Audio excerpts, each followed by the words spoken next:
Un richissime homme d'affaires, fou de rage, se rend à la plus prestigieuse école de musique de la ville pour y récupérer sa fille, mais il apprend qu'elle a séché ses cours. Pris de panique, il la cherche partout et la retrouve sur la place principale, assise près d'une jeune musicienne des rues aux pieds nus qui joue d'un violon ancien aux cordes fatiguées. Au moment où il s'avance, prêt à l'arracher de là avec fureur, il s'immobilise, frappé par la mélodie que la jeune fille enseigne à sa fille.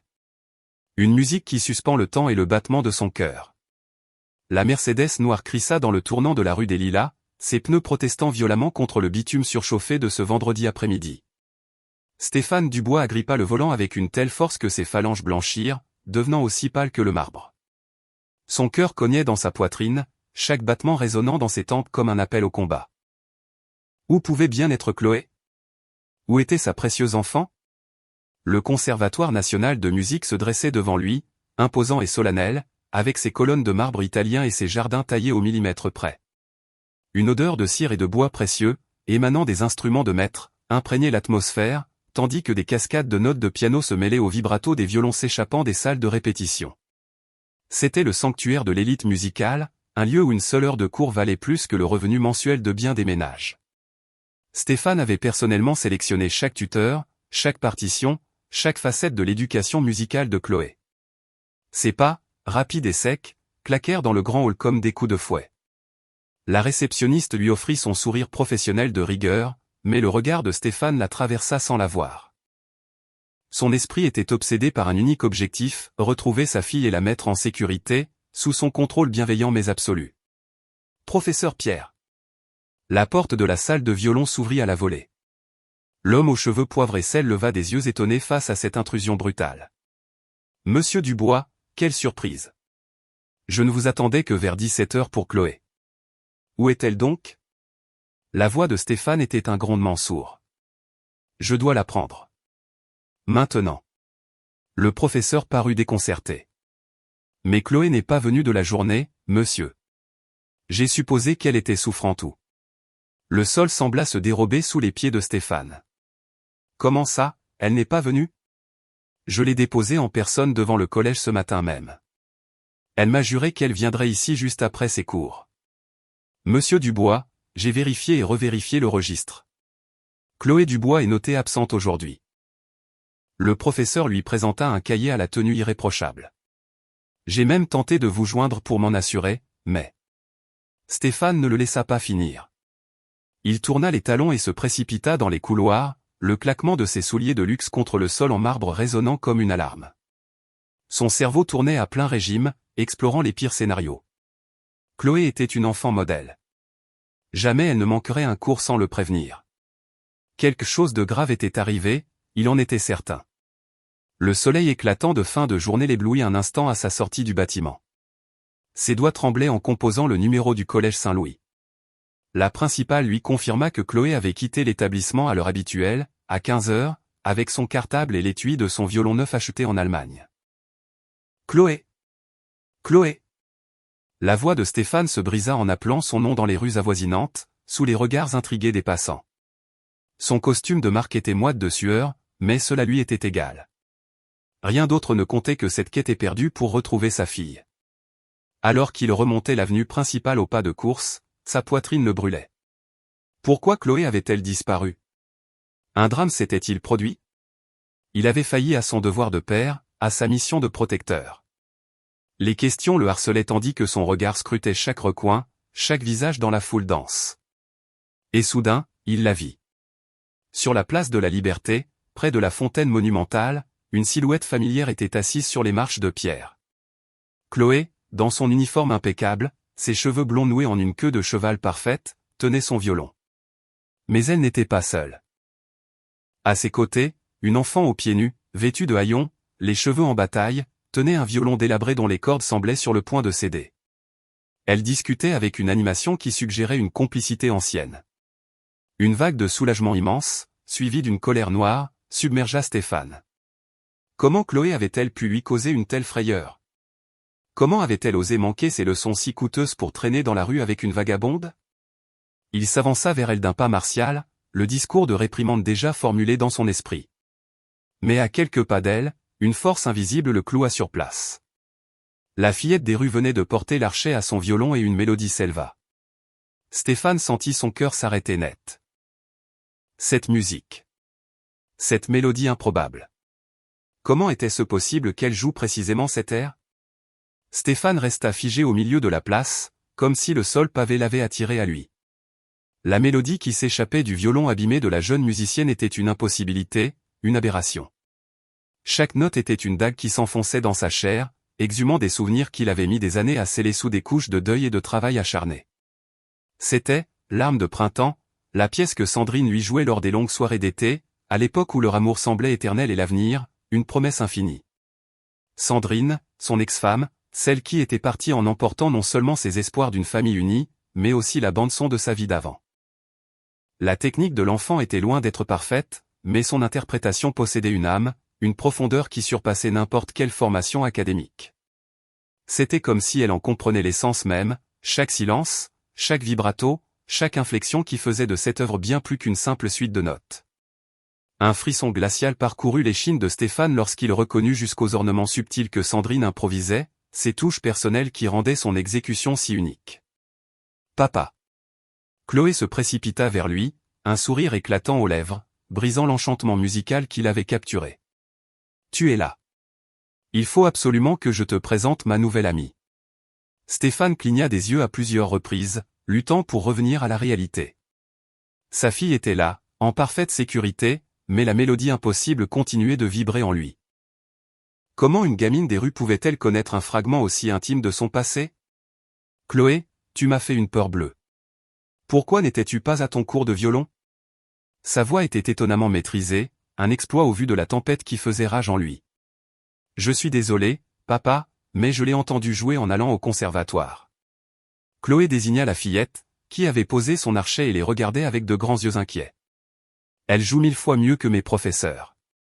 Tu dois l'entendre. La petite musicienne ne pouvait avoir plus de 9 ans. Ses cheveux châtains étaient sales et noueux.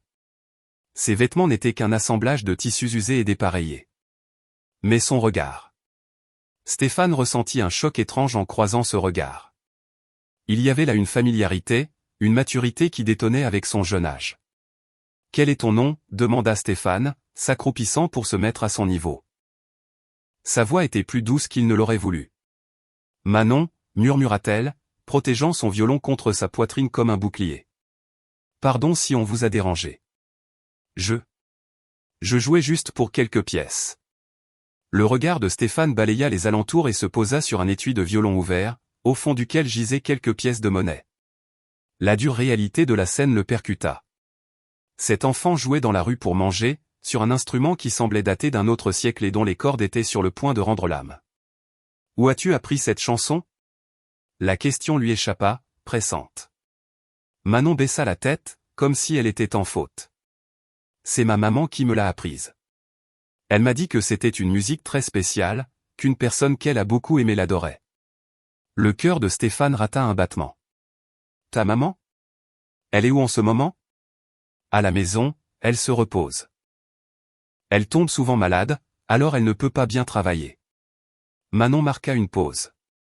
C'est pour ça que je joue ici. Pour les médicaments et la nourriture.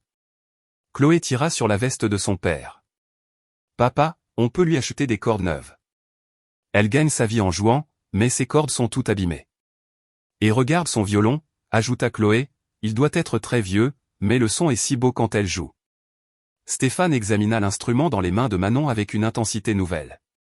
Le vernis était presque entièrement parti, mais le bois révélait cette teinte dorée typique des instruments de lutherie de qualité. Quelque chose dans la forme de ce violon lui était obscurément familier, sans qu'il puisse mettre le doigt dessus.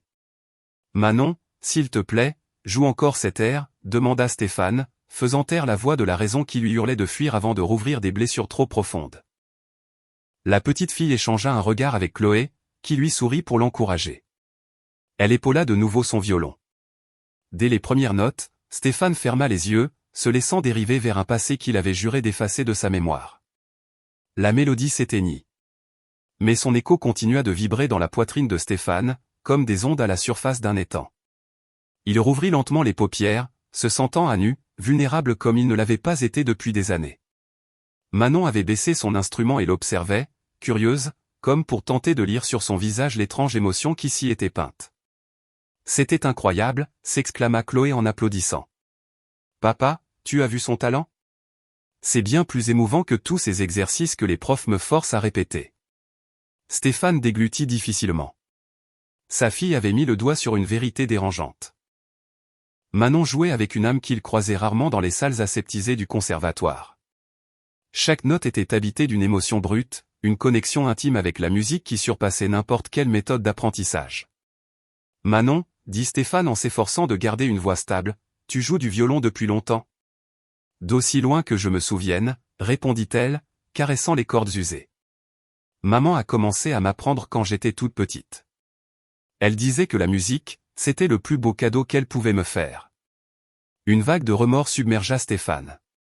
Il avait offert à Chloé le violon le plus cher, les meilleurs professeurs, les cours les plus renommés, mais jamais il ne s'était simplement assis avec elle pour lui transmettre l'amour de la musique.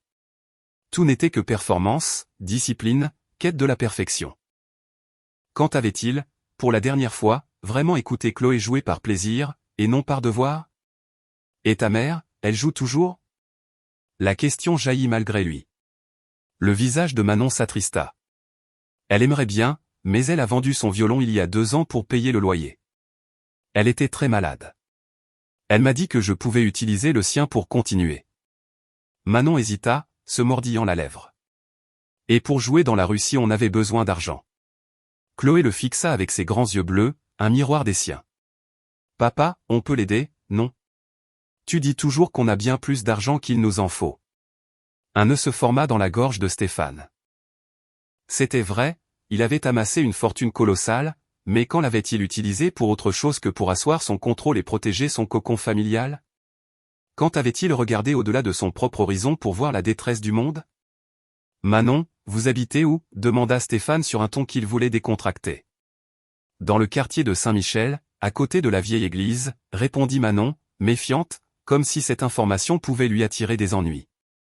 Stéphane connaissait le quartier. C'était une des zones les plus défavorisées de la ville, un enchevêtrement de rues étroites et de petites maisons vétustes. Le contraste avec sa grande maison bourgeoise dans les quartiers huppés du sud était saisissant. Papa, insista Chloé en tirant sur sa manche. Tu peux acheter des cordes neuves pour Manon? Et peut-être. Peut-être qu'elle pourrait venir à la maison pour qu'on joue ensemble? La suggestion de Chloé le foudroya. Inviter cet enfant chez lui? C'était laisser une inconnue pénétrer son sanctuaire privé. C'était renoncer à son contrôle absolu et s'exposer à l'imprévu, à l'incontrôlable. Pourtant, quelque chose dans le regard de Manon l'empêchait de refuser catégoriquement. Une force tranquille, une dignité qui défiait ses vêtements en lambeaux et ses pieds nus. Elle ne demandait pas l'aumône, elle ne se plaignait pas. Elle se battait pour survivre avec le seul talent qu'elle possédait. Les cordes, dit Stéphane lentement. Où trouver des cordes qui conviennent à ton violon? Les yeux de Manon s'agrandirent de surprise. Il y a un luthier dans la rue du Commerce, mais c'est très cher. J'économise depuis des mois, mais je n'ai toujours pas la somme. Stéphane sortit son portefeuille, en extirpa plusieurs billets et les lui tendit. Achète les cordes, et tout ce qu'il faut d'autre pour ton violon. Manon fixa les billets comme s'ils étaient une apparition. Je ne peux pas. Pas sans contrepartie. Tu m'as déjà donné quelque chose, dit Stéphane, lui-même surpris par ses paroles. Tu m'as rappelé une chose que j'avais oubliée. Chloé lui sauta au cou, rayonnante. Merci, papa. Maintenant, Manon va jouer encore mieux. Mais en regardant Manon plier précieusement les billets, Stéphane eut la certitude qu'il venait de mettre le doigt dans un engrenage. Ce n'était pas qu'une simple bonne action. C'était le premier pas vers une vérité qui risquait de faire voler en éclats tout ce qu'il pensait savoir de sa propre vie. La semaine qui suivit, l'image de Manon ne le quitta pas. Au milieu des bilans financiers et des stratégies d'investissement, dans son bureau panoramique au 40e étage, son esprit était ailleurs, hanté par cette mélodie et par le regard étrangement familier de cet enfant des rues. Il y avait là une énigme qu'il devait résoudre, une pièce manquante dans le grand casse-tête de sa vie. Le jeudi, il prit une décision sur un coup de tête. Il contacta un détective privé. « J'ai besoin de renseignements sur une famille du quartier de Saint-Michel », expliqua Stéphane à l'homme d'âge mûr qui lui faisait face. Une femme, professeure de musique, et sa fille, une petite qui s'appelle Manon. Le détective, Monsieur Nicolas, était réputé pour son efficacité et sa discrétion. Un axe de recherche en particulier? Stéphane marqua une pause. Comment justifier une enquête sur une enfant sous prétexte qu'elle jouait une chanson de son ex-femme? Des informations générales. Leur situation financière, leur histoire, ce genre de choses. 3 jours plus tard, le dossier était sur son bureau. Stéphane le consulta seul, rideau tiré, porte verrouillée, comme s'il s'agissait d'un secret d'État. La femme se nommait Sandrine Lefebvre, diplômée en musicologie du Conservatoire d'État. Elle avait enseigné dans des écoles privées jusqu'à il y a 3 ans, quand des soucis de santé récurrents l'avaient contrainte à quitter son poste. Elle survivait désormais grâce à des leçons particulières et des contrats précaires, quand son état le lui permettait. L'estomac de Stéphane se contracta en lisant l'adresse, 247 rue des Glycines, appartement 3B. C'était la rue où Sandrine s'était installée juste après leur rupture, avant de s'évanouir dans la nature.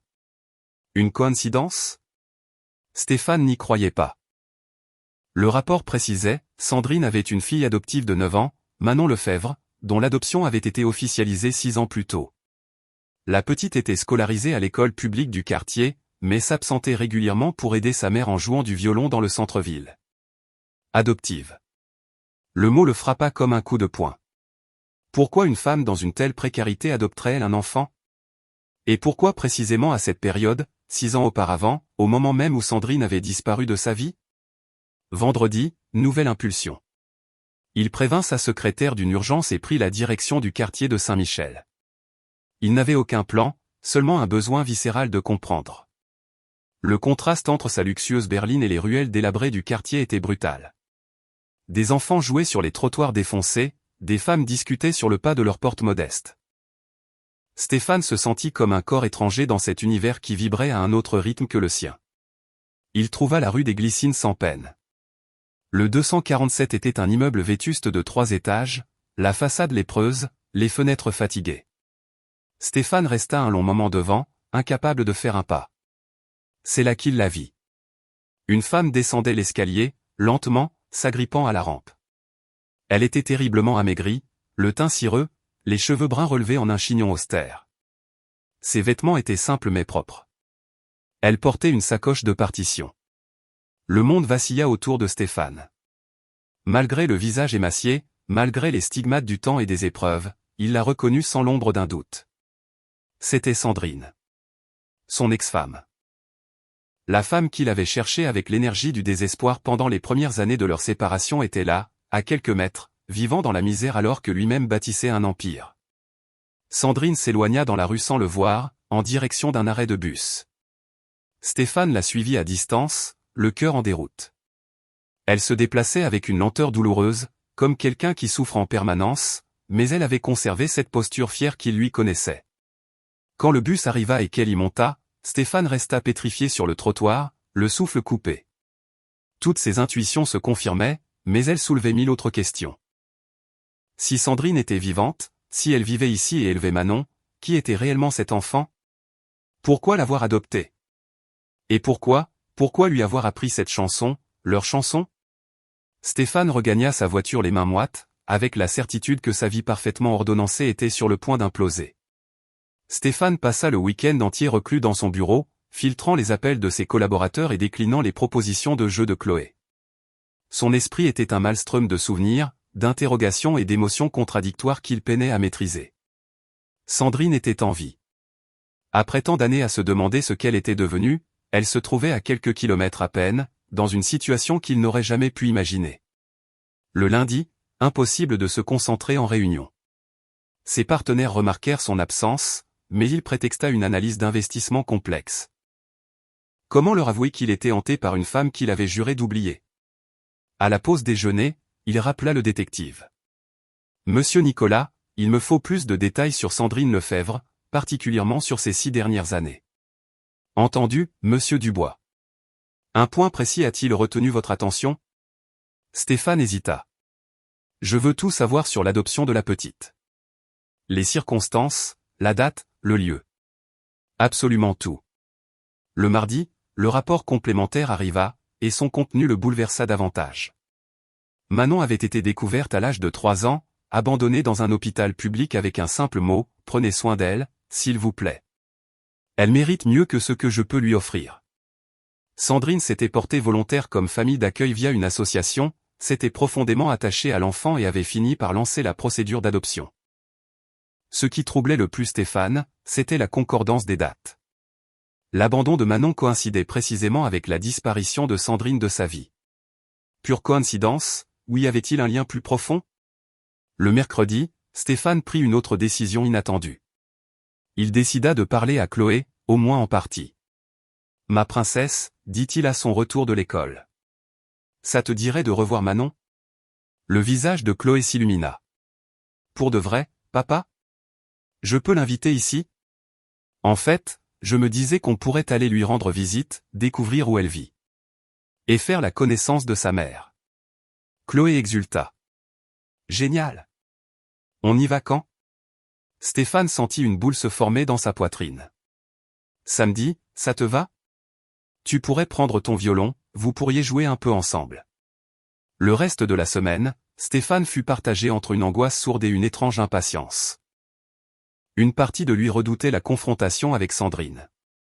Une autre partie, celle qu'il avait étouffée pendant des années, brûlait de savoir comment elle allait, si elle pensait encore à lui, si la vie qu'ils avaient partagée lui manquait parfois.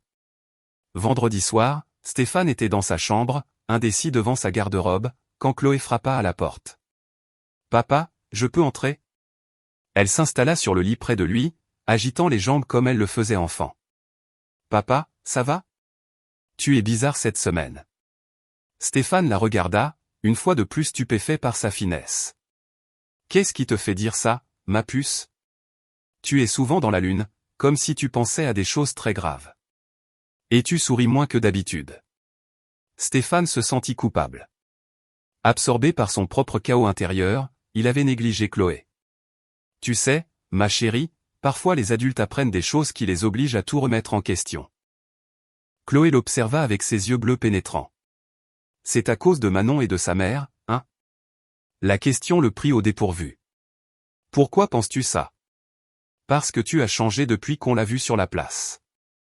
Et aussi parce que... » Chloé hésita, incertaine.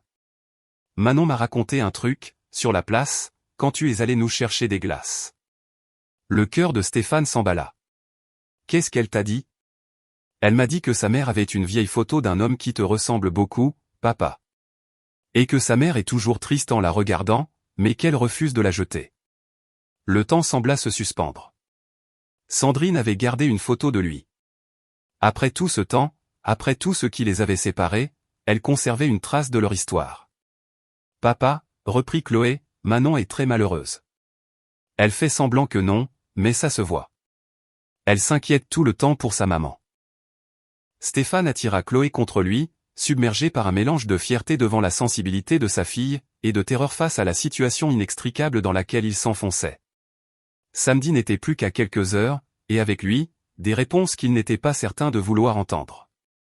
Le samedi se leva sous un ciel de plomb, miroir de la tempête qui agitait l'âme de Stéphane. Il n'avait pas dormi, rejouant en boucle la scène de ses retrouvailles avec Sandrine. Chaque scénario se soldait par un désastre, de l'affrontement violent à l'impossible réconciliation. Au petit déjeuner, Chloé était sur un nuage, décrivant avec enthousiasme la visite de sa chambre et de la salle de musique qu'elle ferait faire à Manon. Stéphane l'écoutait, fasciné par cette insouciance enfantine qui ignore les complexités du passé. « Papa, tu crois que Manon aimera ma chambre et mes partitions? » demanda Chloé en touillant son chocolat chaud. « J'en suis convaincu, ma puce, » répondit Stéphane avec un sourire forcé. « Mais n'oublie pas, on va d'abord chez elle. On verra plus tard pour l'inviter ici. » Le trajet jusqu'au quartier de Saint-Michel lui parut interminable et pourtant trop court. Chloé bavardait à l'arrière, mais Stéphane n'entendait rien. Ses paumes étaient moites sur le volant à mesure qu'il approchait de l'adresse qu'il connaissait par cœur. En se garant devant le vieil immeuble, il fut tenté de faire demi-tour et de fuir. Mais Chloé était déjà hors de la voiture, son étui de violon à la main, vibrant d'une excitation communicative. « Allez, papa. J'ai tellement hâte de jouer avec Manon. » Ils gravirent les escaliers étroits jusqu'au 3e étage. Chaque marche pesait une tonne. Le palier sentait la javel et le plat mijoté, un mélange d'odeurs qui le ramena à une époque où il était trop pauvre pour se soucier du luxe et du statut. Chloé frappa 3 coups joyeux à la porte de l'appartement 3B. Des pas se firent entendre. Une voix familière, mais plus fragile, demanda qui était là. « C'est Chloé, Tati Sandrine. Et mon papa est avec moi. » Le silence qui s'ensuivit fut assourdissant. Stéphane imaginait Sandrine, pétrifiée derrière la porte, se demandant si elle devait ouvrir. La porte s'entrebâilla. Sandrine était encore plus frêle que la dernière fois. Son visage était exsangue, mais ses yeux. Ses yeux étaient les mêmes, ceux qu'il avait tant aimés. Un instant, les mots leur manquèrent. « Stéphane » souffla-t-elle enfin, sa voix un mélange d'émotions indescriptibles. « Bonjour, Sandrine. » Manon surgit derrière sa mère, son visage s'éclairant à la vue de Chloé. « Chloé. Tu es là. Tu as ton violon. »« Évidemment. »« On va pouvoir jouer, » répondit Chloé, totalement imperméable à la tension qui électrisait l'atmosphère. Sandrine s'effaça pour les laisser entrer. « Entrez, je vous en prie. Excusez le désordre. Je ne vous attendais pas, » l'appartement était minuscule, mais impeccablement tenu. Des meubles modestes, mais propres. Des plantes vertes sur le rebord de la fenêtre, avides de lumière. Au mur, Stéphane vit plusieurs photos de Manon, et dans un coin, un petit cadre qu'il reconnut au premier regard. C'était une photo d'eux deux, un après-midi de printemps, à l'époque où il pensait que leur amour était invincible. « Un café, un verre d'eau » proposa Sandrine, les mains tremblantes. « Un café, volontiers » répondit Stéphane, doutant de pouvoir avaler quoi que ce soit. Tandis que Sandrine s'affairait dans la kitchenette, Chloé et Manon déballaient déjà leurs instruments, comparant leurs partitions. Stéphane resta planté au milieu du salon, absorbant chaque détail, cherchant à comprendre comment la femme de sa vie avait pu en arriver là. Des manuels de solfège s'empilaient sur une table de fortune, des partitions manuscrites étaient éparpillées, preuve que Sandrine se battait pour garder vivante sa passion pour la musique, malgré tout. Stéphane. La voix de Sandrine venait de la cuisine. Peux-tu venir une seconde ? Il la rejoignit dans la minuscule pièce. Elle lui tournait le dos, remuant le café d'un geste saccadé. Sandrine, Elle pivota vers lui, les larmes aux yeux. Pourquoi es-tu venu, Stéphane ? Après tout ce temps, pourquoi maintenant ? La question était simple, mais elle portait le poids de 6 années de douleur, de manque et de rancœur. Stéphane comprit que tous les discours qu'il avait préparés étaient vains face à la détresse nue qu'il lisait dans ses yeux. Parce que, dit-il lentement, Manon joue notre chanson. La cuillère glissa des mains de Sandrine et son cliquetis sur le carrelage retentit comme une détonation. Ses yeux s'écarquillèrent, elle dut s'appuyer à l'évier pour ne pas défaillir. Tu l'as entendu. Jouer notre chanson ? La voix de Sandrine était brisée, chargée d'une culpabilité que Stéphane ne s'expliquait pas. Sandrine, comment est-ce possible ? Comment une enfant que tu as adoptée il y a 6 ans peut-elle connaître une pièce que tu as composée pour moi seul ? Une musique que personne d'autre n'a jamais entendue. Sandrine ferma les yeux, une lutte visible se livrant sur son visage. Quand elle les rouvrit, son regard était empreint d'une douloureuse résolution. Stéphane, il faut que je te dise quelque chose. Quelque chose que j'aurais dû te dire il y a bien longtemps. Elle jeta un regard vers le salon, d'où provenaient les rires des 2 filles. Assieds-toi. Stéphane sentit un nœud glacial se former dans son ventre. Sandrine, qu'est-ce qui se passe ? Assieds-toi, je t'en prie. Sandrine désigna une chaise. Manon n'est pas une enfant que j'ai simplement adoptée. Le cœur de Stéphane s'emballa. Que veux-tu dire ? Sandrine inspira profondément, comme avant un plongeon dans le vide. Manon est ma fille biologique, Stéphane. Ma véritable fille. Le monde s'effondra autour de Stéphane. Ta fille ? Mais. Le rapport disait qu'elle avait été abandonnée, que tu l'avais adoptée. J'ai menti. J'ai inventé cette histoire pour la protéger. Les larmes coulaient maintenant sans retenue sur les joues de Sandrine. Manon est née 2 ans après qu'on se soit quitté. Son père n'a pas voulu d'elle et j'étais seul, essayant de me reconstruire.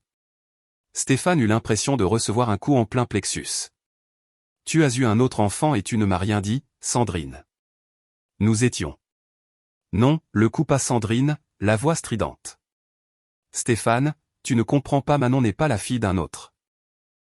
La phrase plana entre eux, lourde de menaces, comme une bombe à retardement. Stéphane cligna des yeux, son cerveau refusant de comprendre. Que veux-tu dire? Sa voix n'était qu'un souffle. Sandrine pleurait à chaudes larmes. Stéphane. Manon est notre fille. Ta fille. Notre fille. Née après notre séparation, mais conçue avant que le divorce ne soit prononcé. Le sol se déroba. Stéphane dut se rattraper à la table, pris de vertige.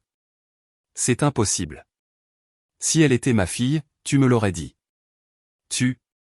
J'ai appris que j'étais enceinte 3 mois après ton départ, sanglota Sandrine. Tu te souviens de cette dernière nuit, avant la grande dispute sur ton travail, sur la distance entre nous? J'ai découvert ma grossesse alors que les papiers du divorce étaient déjà signés. Stéphane avait l'impression de vivre un cauchemar éveillé. Pourquoi ne m'as-tu rien dit? Pourquoi m'avoir caché ça? Parce que tu avais été très clair. Tu ne voulais plus jamais entendre parler de moi. Quand j'ai essayé de t'appeler, ta secrétaire m'a dit que tu avais donné des ordres stricts. Tu as changé de numéro, déménagé, tu m'as rayé de ta vie comme si j'étais une maladie contagieuse. Les mots de Sandrine étaient autant de coups de poignard. Il se souvenait de ses ordres donnés à sa secrétaire. De ce déménagement pour fuir tout ce qui pouvait lui rappeler Sandrine. À l'époque, il pensait que c'était le seul moyen de survivre, de ne pas sombrer dans le chagrin. Sandrine, je ne savais pas, évidemment que tu ne savais pas. Parce que tu ne voulais pas savoir. Sandrine se détourna, s'épongeant les joues. J'ai essayé, Stéphane. J'ai essayé de te joindre, mais tu avais érigé une forteresse si impénétrable autour de toi que c'était impossible.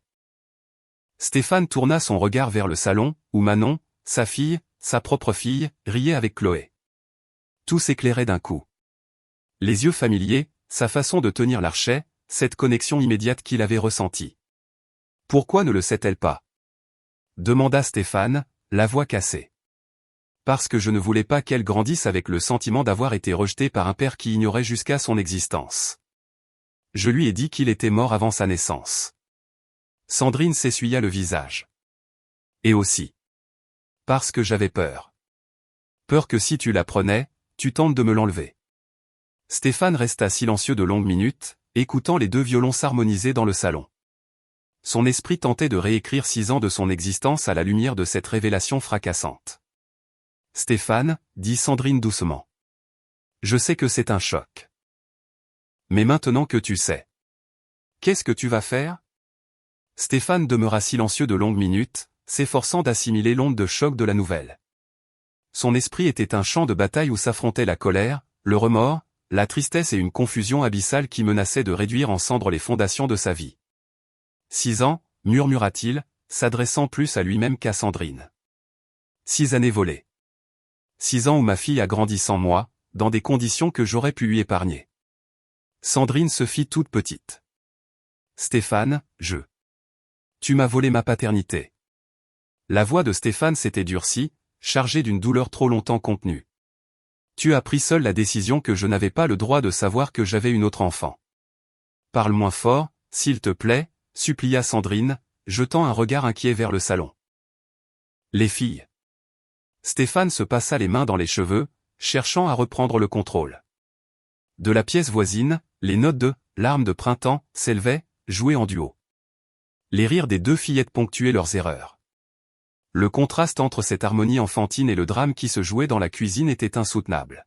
« Comment va-t-elle » demanda Stéphane, sa voix redevenue un murmure tendu.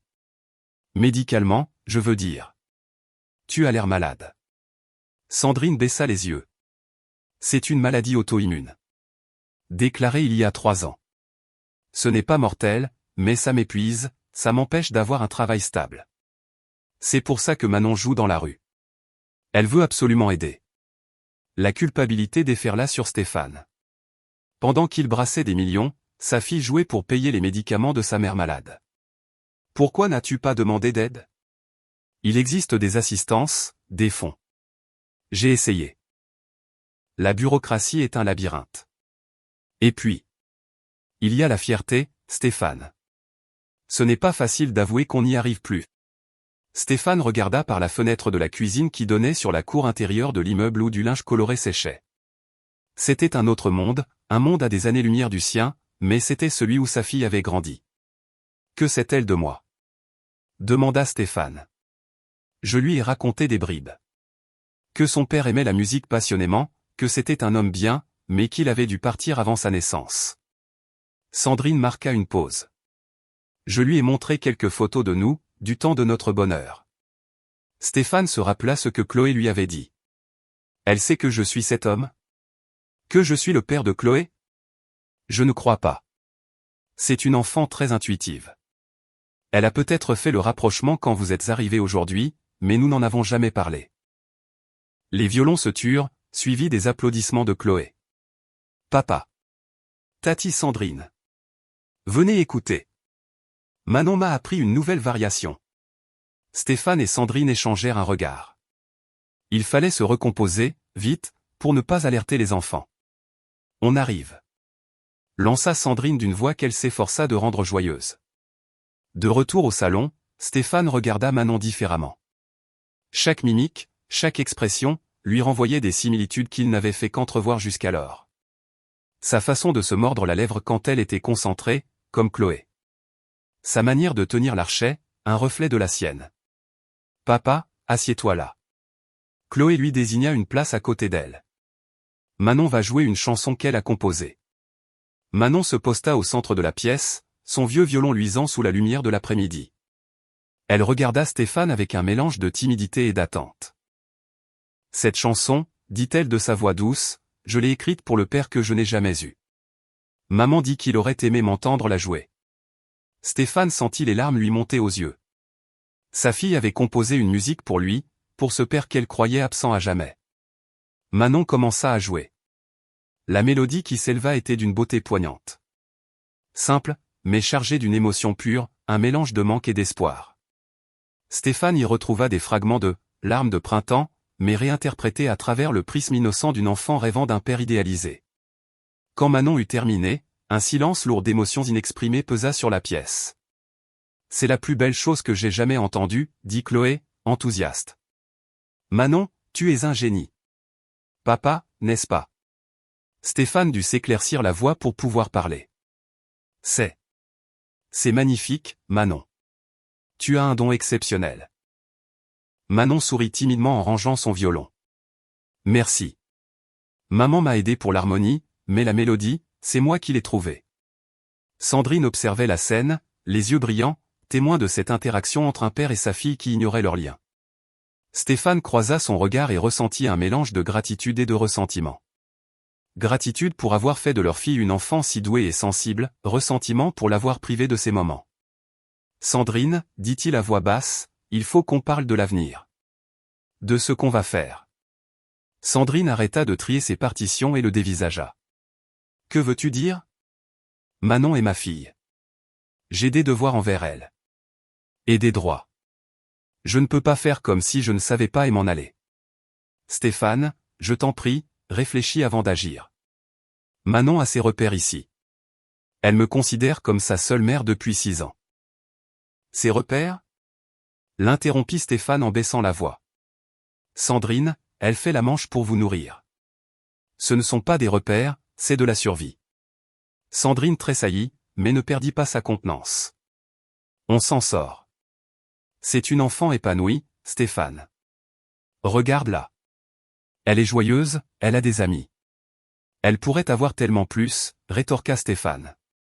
La meilleure éducation, les meilleurs professeurs, un instrument de maître, la sécurité financière.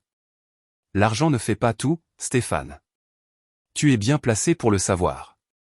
La remarque le toucha. C'était vrai. Après leur divorce, il avait compris que sa fortune ne pourrait jamais combler le vide qui le rongeait. De la chambre voisine, la voix de Manon s'éleva. « Chloé, tu veux voir le violon que maman a dû vendre ?» « Elle a vendu son violon ?» demanda Chloé, et Stéphane perçut une tristesse sincère dans sa voix.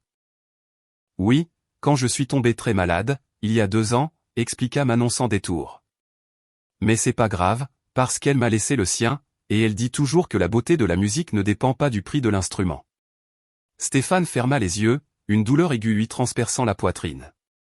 Sa fille possédait une maturité et une résilience qui le laissaient sans voix. Pendant que lui se débattait avec ses bilans comptables, elle avait appris des leçons de vie qu'il commençait à peine à entrevoir. « Sandrine, dit-il, la voix adoucie. Je ne veux pas t'enlever Manon. Jamais. Mais je dois faire partie de sa vie. Je dois rattraper le temps perdu. » Sandrine l'observa longuement. « Et comment comptes-tu faire ça sans lui dire la vérité ? Manon posera des questions si tu débarques dans sa vie comme une figure paternelle tombée du ciel. » Stéphane n'avait pas de réponse. Comment expliquer à une enfant de 9 ans que son père, qu'elle croyait mort, était bien vivant et menait une vie de pacha à quelques kilomètres de là? On pourrait y aller progressivement, suggéra-t-il. En tant qu'ami de la famille. Chloé et Manon sont déjà proches. Ce serait une transition naturelle. Et ensuite, on verra. Le moment viendra peut-être où elle sera prête à entendre la vérité. Sandrine hocha lentement la tête. Stéphane, si tu veux vraiment faire partie de sa vie, comprends bien que ce ne sera pas à temps partiel. Tu ne peux pas débarquer, rester quelques semaines, et repartir. Manon a déjà été abandonnée une fois. Je comprends, dit Stéphane, sans être sûr de mesurer toute la portée de son engagement. Chloé et Manon revinrent au salon avec un vieil album photo. Tati Sandrine, je peux montrer à papa les photos de Manon bébé, demanda Chloé. Le cœur de Stéphane s'arrêta. Voir ces photos, c'était être confronté au moment de la vie de sa fille dont il avait été banni. Bien sûr, répondit Sandrine, la voix hésitante. Manon ouvrit l'album sur la table basse. Stéphane s'approcha. La première photo montrait un nouveau-né dans les bras de Sandrine, dans une chambre d'hôpital modeste. Stéphane reconnut Sandrine, plus jeune, plus fragile. Officiellement, il était là pour Chloé et sa nouvelle amie. En réalité, chaque instant passé là-bas était une occasion de découvrir cette fille dont il avait manqué les 6 premières années. Manon était une enfant captivante. D'une curiosité insatiable, elle posait des questions qui le laissaient souvent pantois. Un après-midi, alors qu'ils aidaient Sandrine à réparer des partitions, Manon lui demanda, « Monsieur Dubois, pourquoi avez-vous l'air triste, parfois, quand je joue du violon ?» La question le laissa sans voix. « Je ne suis pas triste, Manon. Je suis ému. Ta musique me rappelle des choses importantes. » Quel genre de choses ? Stéphane jeta un regard à Sandrine, qui feignait de se concentrer sur son travail mais ne perdait pas une miette de leur conversation. Elle me rappelle que la musique peut relier les gens, même quand ils sont loin. Manon hocha la tête gravement, comme si elle avait saisi le sens profond de ses paroles. Maman dit toujours que quand je joue, c'est comme si je parlais à des gens que je ne peux pas voir. La sagesse de cet enfant ne cessait de le surprendre. Elle avait développé une philosophie de vie que bien des adultes n'atteindraient jamais. La 3e semaine, Stéphane prit une décision cruciale. Il proposa de financer des leçons de violon particulières pour Manon. Ce n'est pas la charité, s'empressa-t-il d'ajouter en voyant la fierté blessée sur le visage de Sandrine. C'est un investissement dans le talent exceptionnel d'une enfant. Chloé en profitera aussi, en travaillant avec elle. Sandrine mit plusieurs jours à accepter. À une condition, les cours auront lieu ici. Je ne veux pas que Manon se sente mal à l'aise dans un environnement qui n'est pas le sien. Stéphane accepta. Quitte à transformer le petit salon en studio de musique improvisé, il engagea le professeur Pierre, le tuteur de Chloé, pour des leçons hebdomadaires à domicile. Le premier cours fut une révélation. Stéphane observa, fasciné, Manon et Chloé jouer une version simplifiée d'un duo classique. La différence de style était saisissante. Chloé avait la technique, la rigueur, la précision. Manon avait autre chose, ce don inné, cette connexion viscérale à chaque note. Manon a un talent brut exceptionnel, confia le professeur Pierre à Stéphane après la leçon. En 6 mois, avec un bon encadrement, elle pourrait jouer des morceaux que Chloé a mis des années à apprendre. Une immense fierté paternelle envahit Stéphane. Sa fille n'était pas seulement douée, elle était un prodige. C'est cette même semaine que Manon posa la question qui fit tout basculer. Il rangeait les partitions après une leçon quand Manon lança, l'air de rien, « Monsieur Dubois, vous me rappelez quelqu'un ?» Le cœur de Stéphane manqua un battement. « Ah oui ? Oui. Vous tenez l'archet exactement comme moi. Et votre sourire. » Manon cherchait ses mots. « Vous souriez comme l'homme sur la photo que maman cache. » Le silence tomba, lourd et pesant. Sandrine lâcha les partitions qu'elle tenait. Chloé s'immobilisa. Stéphane eut l'impression de suffoquer. Quelle photo, ma chérie, demanda Sandrine, la voix blanche. La photo de mon papa. Celle que tu caches dans ton tiroir, mais je l'ai vue. Manon les regarda, innocente. Maman, pourquoi tu ne m'as jamais dit que tu connaissais le papa de Chloé? Stéphane vit Sandrine devenir livide. La question de Manon venait de faire voler en éclats le fragile équilibre qu'il tentait de maintenir. Manon, ma puce, commença Sandrine, mais sa voix s'étrangla. Chloé, qui avait suivi l'échange avec une surprise grandissante, s'exclama, Manon, tu trouves que mon papa ressemble à ton papa sur la photo? Manon acquiesça, sans comprendre le trouble des adultes. Énormément. Elle pencha la tête, examinant Stéphane. Parfois, je me dis que vous êtes la même personne. Stéphane comprit qu'il était au pied du mur. L'intuition de Manon avait percé en quelques semaines le secret qu'il pensait pouvoir garder. Il croisa le regard de Sandrine et il eut la même panique que la sienne. L'heure du choix avait sonné, continuer à mentir à cet enfant trop perspicace pour être dupé, ou trouver le courage de révéler une vérité qui allait changer leur vie à jamais. Stéphane passa la nuit à faire les 100 pas dans sa grande maison bourgeoise, incapable de trouver le sommeil. Les mots de Manon tournaient en boucle dans sa tête, parfois, je me dis que vous êtes la même personne. L'innocence de sa remarque rendait la situation encore plus insoutenable. Sa propre fille était en train de percer le mystère que les adultes avaient tissé pour la protéger. Au matin, il appela Sandrine. Il faut qu'on parle. Sans les enfants. Sandrine accepta, à contre-cœur, de le retrouver dans un petit bistrot parisien de son quartier. Quand Stéphane arriva, elle était déjà là, agitant nerveusement une cuillère dans une tasse de café qu'elle n'avait pas touchée. Sandrine, on ne peut plus reculer, dit Stéphane en s'asseyant en face d'elle. Manon fait des liens. Elle est trop intelligente pour qu'on continue à lui mentir. Je sais. Sandrine laissa échapper un long soupir. J'y ai pensé toute la nuit. Mais, Stéphane, comment on explique à une enfant de 9 ans que son père, qu'elle croit mort, est en fait vivant, qu'il était là depuis des années sans même savoir qu'elle existait? En lui disant la vérité. Avec douceur, avec amour, mais la vérité. Sandrine leva les yeux vers lui. Et ensuite? Manon voudra savoir pourquoi tu n'es jamais venu la voir. Pourquoi tu nous as laissé nous débrouiller seuls alors que tu avais tant d'argent? Comment on explique ça? Stéphane sentit le poids de sa faute l'écraser. On explique que c'était un terrible malentendu, que je ne savais pas, mais que maintenant que je sais, je ne veux qu'une chose, faire partie de sa vie. Et si elle ne veut pas de toi? Si elle nous en veut d'avoir menti si longtemps? C'est un risque à prendre. Stéphane posa sa main sur la sienne. Mais continuer à mentir, c'est pire. Manon a le droit de savoir qui est son père. Sandrine resta silencieuse un long moment, le regard perdu dans la rue animée. Il y a autre chose que tu dois savoir avant qu'on ne prenne une décision, dit-elle enfin. Stéphane sentit une angoisse le saisir. Quoi? Ma santé se dégrade. Les médecins préconisent un traitement plus lourd. Je risque d'être très affaibli pendant plusieurs mois. Elle évita son regard. S'il m'arrivait quelque chose, Manon se retrouverait seule. La nouvelle le frappa de plein fouet. Sandrine, pourquoi ne m'en as-tu pas parlé plus tôt? Je ne voulais pas que tu te sentes obligée de t'occuper d'elle par pitié ou par culpabilité. Je voulais que ton choix vienne du cœur. Stéphane resta muet, digérant l'information. Si Sandrine était mise hors d'état de s'occuper de Manon, il serait son seul recours. Quand commences-tu le traitement? La semaine prochaine. Stéphane se passa les mains dans les cheveux, accablé par le poids de la situation. Traitement ou pas, Manon doit savoir. Elle a le droit de connaître son père avant que. Avant qu'il ne soit trop tard. Sandrine acquiesça lentement. Tu as raison. Mais promets-moi une chose, Stéphane. Laquelle? Si on lui dit la vérité, c'est pour de bon.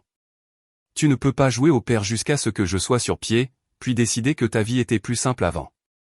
Manon a déjà été abandonnée une fois. Stéphane plongea son regard dans celui de Sandrine et y retrouva la femme qu'il avait aimée. La mère qui s'était battue seule pour élever leur fille. Je te le promets. Manon est ma fille, Sandrine. Je ne l'abandonnerai plus jamais. Ils se mirent d'accord pour lui parler le samedi suivant, en présence des deux filles. Stéphane passa les jours suivants à chercher les mots justes, mais chaque phrase lui paraissait maladroite, insuffisante face à l'énormité de la révélation. Samedi arriva, baigné d'un soleil radieux, comme une ironie du sort. Quand il arriva à l'appartement, Manon lui ouvrit en courant, comme à son habitude. « Monsieur Dubois. Chloé n'est pas encore là, mais maman a dit qu'on pouvait commencer à jouer. » Stéphane lui sourit, le cœur serré de voir sa fille si insouciante, à quelques instants de voir son monde basculer. « Manon, ma chérie, » dit Stéphane en s'accroupissant à sa hauteur. « Avant de jouer, ta mère et moi, on doit te parler de quelque chose de très important. » Manon pencha la tête, intriguée. « De quoi ?» Stéphane chercha le soutien de Sandrine, qui lui fit un signe de tête encourageant. « De qui je suis, vraiment ?» Manon les regarda tour à tour, plus curieuse qu'inquiète. « De qui vous êtes ? Vous n'êtes pas Stéphane, le papa de Chloé ?» Stéphane eut l'impression de sauter dans le vide sans savoir s'il y avait un filet en bas. Sandrine s'assit sur le canapé et invita Manon à la rejoindre.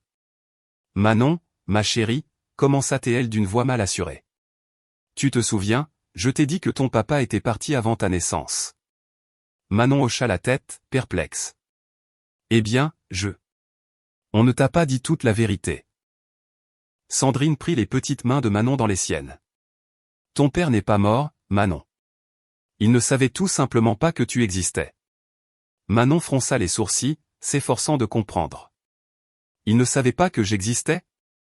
Comment c'est possible ?» Stéphane s'approcha, le cœur battant à tout rompre. « Manon, tu te souviens de la photo que ta mère garde ? L'homme qui me ressemble, dont tu m'as parlé ? » « Oui, » répondit Manon, commençant à comprendre que quelque chose de grave se passait.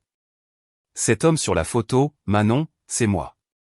Je suis ton père. » Un silence de mort s'installa. Manon regarda Stéphane, puis Sandrine, puis de nouveau Stéphane, comme si elle tentait d'assembler les pièces d'un puzzle impossible. « Vous êtes mon papa ?» Sa voix n'était qu'un souffle. « Oui, ma chérie. Je suis ton père. » Manon resta figée un long moment, absorbant le choc. Puis, à la surprise de Stéphane, elle ne pleura pas. Elle ne cria pas. Elle demanda, avec une logique enfantine désarmante, « Mais pourquoi maman m'a dit que tu étais mort ?» Sandrine prit une profonde inspiration. « Parce qu'à l'époque où j'ai su que je t'attendais, ton père et moi, nous n'étions plus ensemble. Il avait changé de vie, et j'ai essayé de le retrouver pour le lui dire, mais je n'ai pas réussi. Et moi, » ajouta Stéphane, la voix brisée par le remords, « j'étais tellement en colère et malheureux de notre séparation que j'avais demandé à ce qu'on ne me transmette plus de nouvelles de ta mère. J'ai construit une muraille autour de moi, et sans le savoir, je l'ai empêché de m'annoncer ton arrivée. » Manon digéra lentement l'information. « Alors, aucun de vous deux ne m'a abandonné volontairement ? » « Jamais, ma chérie, » dit Stéphane en s'agenouillant devant elle. « Si j'avais su, j'aurais été là pour toi dès le premier jour. » Manon resta silencieuse, le regard fixé sur ses mains. Stéphane et Sandrine retinrent leur souffle, suspendus à sa réaction. Enfin, Manon leva les yeux vers Stéphane. « Je peux t'appeler papa ?» Les larmes que Stéphane retenait déferlèrent. « Bien sûr que tu peux, ma fille. Bien sûr. » Manon se leva lentement et s'approcha de lui. Elle l'enlaça, d'abord timidement, puis avec plus de force quand il la serra contre lui. « Papa » murmura-t-elle contre son épaule. « Tu ne vas pas repartir ? » ?»« Plus jamais, Manon. Je ne te quitterai plus jamais. » C'est à cet instant que Chloé fit irruption dans la pièce. Elle s'arrêta net, surprise par la scène. « Manon ? Pourquoi vous pleurez tous ? Il s'est passé quelque chose ?» Manon s'écarta un peu de Stéphane, mais garda sa main dans la sienne. « Chloé, il s'est passé un truc incroyable. Ton papa, c'est aussi mon papa. » Chloé écarquilla les yeux. « Comment ça ? On est sœurs, Chloé. De vraies sœurs. » Chloé regarda Manon, puis Stéphane, cherchant à comprendre. « Papa, c'est vrai ?» Stéphane hocha la tête et tendit son autre bras à Chloé. « C'est vrai, ma princesse. Manon est ta sœur. » Chloé se jeta dans leurs bras, et Stéphane se retrouva enlacé par ses deux filles, ressentant une plénitude qu'il n'avait jamais connue. « Ça veut dire, » dit Chloé, surexcitée, « que Manon peut venir vivre avec nous et qu'on va pouvoir jouer du violon tous les jours? Stéphane croisa le regard de Sandrine par-dessus la tête des filles. Ils avaient encore beaucoup de choses à régler, mais ils savaient que, quoi qu'il arrive, sa vie venait de prendre un nouveau départ. On va discuter de tout ça, dit Stéphane. Mais le plus important, c'est que maintenant, on est une famille. Manon leva la tête, un sourire lumineux perçant à travers ses larmes. Une vraie famille. Une vraie famille, répéta Stéphane, comprenant enfin la véritable signification de ce mot. Les 2 mois qui suivirent furent un tourbillon d'émotions, d'ajustements, de découvertes et de cicatrisation de vieilles blessures. Stéphane exigea que Sandrine commence sans tarder son traitement dans une clinique privée de luxe, prenant en charge l'intégralité des frais. Ce n'est pas de la charité, Sandrine, lui dit-il face à ses protestations. C'est ma responsabilité. Manon a besoin de sa mère en pleine forme, et moi. J'ai besoin que tu ailles bien. Pendant les semaines d'hospitalisation de Sandrine, Manon s'installa dans la grande maison bourgeoise de Stéphane. L'adaptation fut difficile. La fillette, habituée à la sobriété de son petit appartement, se sentait écrasée par les pièces immenses et le luxe que Stéphane tenait pour acquis. « Papa, lui dit Manon un matin, je peux dormir dans la chambre de Chloé? La mienne est trop grande, j'ai peur la nuit. » Stéphane comprit qu'être père ne se résumait pas à pourvoir aux besoins matériels. Manon avait besoin de sécurité affective, de chaleur humaine, de tendresse, des choses que l'argent ne pouvait acheter. Chloé fut le lien parfait entre ces 2 mondes. Elle aida Manon à apprivoiser sa nouvelle vie, tout en apprenant inconsciemment à son père à être plus souple et moins rigide. En voyant les 2 filles partager la même chambre, tissant des liens de sororité, Stéphane comprit que la famille n'était pas une question de règles, mais d'amour et d'adaptation. Le moment le plus délicat survint lorsque Manon fut assaillie par le mal du pays. Stéphane la trouva en larmes dans le jardin, serrant son vieux violon contre elle. « Je veux rentrer chez moi, papa. Dans ma petite maison. Je veux ma maman. Je veux que tout redevienne comme avant. » Stéphane s'assit à ses côtés, se souvenant de la façon dont Sandrine le réconfortait quand il était submergé par le stress. « Manon, je peux te dire un secret ?» Elle hocha la tête. « Quand j'étais petit, j'habitais aussi dans une petite maison. Et tu sais quoi? C'est là que j'ai mes plus beaux souvenirs, pas ici. Une maison, ce n'est pas la taille qui compte, c'est l'amour qu'il y a dedans. Et maintenant, que tu sois ici ou chez maman, tu seras toujours entouré d'amour, parce que tu as une famille qui t'aime. » Manon se blottit contre lui. « Je peux jouer une chanson pour maman, pour qu'elle m'entende de loin ?» Stéphane sourit. « Bien sûr que tu peux. » Une tradition s'installa. Chaque soir, Manon jouait une mélodie en pensant à Sandrine. Ces moments musicaux devinrent pour Stéphane des instants de connexion privilégiés avec sa fille, où ils se confiaient leurs peurs, leurs rêves et leurs espoirs. Quand Sandrine rentra enfin, 3 semaines plus tard, sa rémission étonna les médecins. Le traitement avait été un succès, elle était visiblement plus forte. « Stéphane, lui dit-elle lors de leur premier tête-à-tête, je ne sais pas comment te remercier. Pas seulement pour le traitement, mais pour la façon dont tu as pris soin de Manon. Sandrine, tu n'as pas à me remercier. Manon est ma fille autant que la tienne. M'occuper d'elle est un devoir et un plaisir. » Sandrine sourit, et dans ce sourire, Stéphane retrouva un éclat de la femme qu'il avait aimée. « Stéphane, il faut qu'on parle de l'avenir, de notre organisation. » Stéphane y avait longuement réfléchi.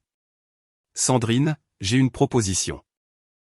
Que dirais-tu de vous installer, toi et Manon, dans la maison voisine de la mienne? Je l'ai fait entièrement rénover. Elle est parfaite pour vous 2. Et assez proche pour que les filles puissent se voir tous les jours. » Sandrine le sonda du regard. « Pourquoi pas chez toi? » Parce que Manon a besoin de son propre foyer, de son univers avec toi. Elle doit garder son identité, son lien privilégié avec toi. Je veux être son père, pas remplacer ce que vous avez construit toutes les 2. Sandrine ferma les yeux, et Stéphane vit une larme rouler sur sa joue. « Merci, murmura-t-elle. De comprendre. De respecter notre histoire. » Sandrine, dit Stéphane doucement. On a fait beaucoup d'erreurs, mais Manon nous a offert une seconde chance de former une famille, même si elle est différente de ce qu'on avait imaginé. Je ne la gâcherai pas. Ce soir-là, les 2 filles jouèrent ensemble dans le jardin de leur nouvelle maison. Stéphane et Sandrine les écoutaient à distance, 2 adultes qui avaient appris que l'amour, parfois, doit se réinventer pour offrir de nouvelles formes de bonheur. 6 mois après leur rencontre sur la place, Stéphane était au premier rang du théâtre municipal, le cœur vibrant de fierté. Sur scène, sous les feux des projecteurs, Manon et Chloé interprétaient un duo de leur composition, une fusion magistrale de « larmes de printemps » et de mélodies nouvelles, symbole de leur parcours respectif. Le théâtre affiché complet pour le concert de gala de « Musique pour tous », un projet social que Stéphane avait lancé 3 mois plus tôt. L'idée lui était venue en discutant avec Manon des autres enfants des rues qu'elle connaissait, ses talents bruts qui jouaient sur des instruments de fortune pour quelques pièces. « Papa, lui avait-elle dit, si je ne vous avais pas rencontré, Chloé et toi, je serais encore seule sur cette place. Et il y a plein d'enfants qui jouent mieux que moi et qui n'auront jamais leur chance. » Cette simple remarque avait germé dans l'esprit de Stéphane. En quelques semaines, il avait transformé un ancien entrepôt en un conservatoire populaire, offrant un accès gratuit à l'éducation musicale pour les enfants de tous horizons. Sandrine en était devenue la directrice pédagogique, mettant sa passion et son expérience au service d'un programme alliant rigueur technique et liberté créative. Le projet connut un succès fulgurant. Des amis entrepreneurs de Stéphane firent des dons d'instruments et de matériel. Des professeurs bénévoles affluèrent. Des familles de toute la ville inscrivirent leurs enfants. Mais pour Stéphane, la plus grande récompense était de voir des enfants comme Manon, talentueux mais sans ressources, découvrir que leur musique avait une valeur et méritait d'être entendue. Sur scène, Manon et Chloé conclurent leur duo sur une note d'une harmonie si parfaite que toute la salle se leva pour les acclamer. Des larmes de fierté brouillèrent la vue de Stéphane tandis que ses 2 filles saluaient le public. Après le spectacle, dans les coulisses, Stéphane les serra dans ses bras. « Vous avez été absolument sublime, dit-il, la voix nouée par l'émotion. »« Papa, dit Manon, encore euphorique, tu as vu comme les gens ont aimé ? Je crois que notre musique les a vraiment touchés. » Chloé acquiesça vivement. Et le passage qu'on a ajouté à la fin, en pensant à tous les enfants qui sont encore dans la rue, je crois que le message est passé. Stéphane regarda ses filles, émerveillé par leur maturité et leur conscience sociale. Manon, qui a en plutôt joué pour survivre, utilisait désormais sa musique pour changer le monde. Chloé, qui ne voyait la musique que comme une discipline élitiste, en avait découvert le pouvoir fédérateur. Sandrine les rejoignit, un bouquet de fleurs à la main. « Stéphane, dit-elle, tu as lu l'article sur le projet dans le journal aujourd'hui ?» Stéphane secoua la tête. Il avait été trop absorbé par les préparatifs du concert. Sandrine lui tendit son téléphone. Le titre barrait la page, « Un magnate de la finance révolutionne la musique, un conservatoire populaire change des vies. » Ils ont interviewé 10 familles, expliqua Sandrine, qui raconte comment le projet a transformé leurs enfants.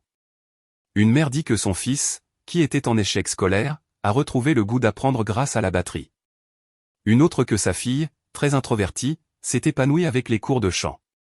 Stéphane parcourut l'article, ressentant une satisfaction bien plus profonde que celle que lui procuraient ses succès financiers. C'était la satisfaction de faire une différence concrète dans la vie des gens, pas seulement d'aligner des zéros sur un compte en banque. Le plus incroyable, poursuivit Sandrine, c'est qu'ils estiment qu'en 6 mois, le projet a déjà touché plus de 200 enfants et leurs familles. Manon tira sur la veste de Stéphane. « Papa, je peux te dire un secret. »« Bien sûr, ma fille. Tu te souviens, quand je jouais sur la place et que tu es arrivé. » Stéphane hocha la tête, revoyant la scène comme si c'était hier. « Je ne jouais pas que pour l'argent. Je jouais parce que je sentais que quelqu'un de spécial devait m'entendre. Et quand tu t'es arrêté, avec cette expression étrange, j'ai su que c'était toi. » Un frisson parcourut Stéphane. « Comment le savais-tu » Manon sourit avec cette sagesse mystérieuse qui la caractérisait. « Parce que la musique ne ment jamais, papa.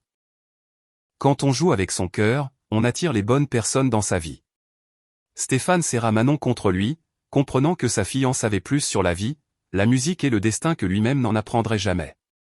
Plus tard dans la soirée, une fois les filles couchées, Stéphane et Sandrine s'installèrent dans le jardin, entre les 2 maisons. « Stéphane, dit Sandrine doucement, tu te rends compte qu'on a réussi quelque chose d'exceptionnel. » « Quoi donc ?» « On a transformé une histoire de regrets et de rendez-vous manqués en une histoire de seconde chance et de famille réinventée. » Stéphane acquiesça, les yeux tournés vers les fenêtres éclairées des chambres des filles. « Sandrine, je peux te poser une question que je garde pour moi depuis des mois. Je t'écoute. Me pardonnes-tu ? D'avoir été si orgueilleux, si fermé? D'être passé à côté des premières années de Manon? Sandrine marqua un silence, puis sourit. Stéphane, il n'y a rien à pardonner. On a fait des erreurs tous les deux. On a appris tous les deux. On a grandi tous les deux. Ce qui compte, c'est ce qu'on fait maintenant. Stéphane sourit, envahi par une paix qu'il n'avait pas connue depuis des années.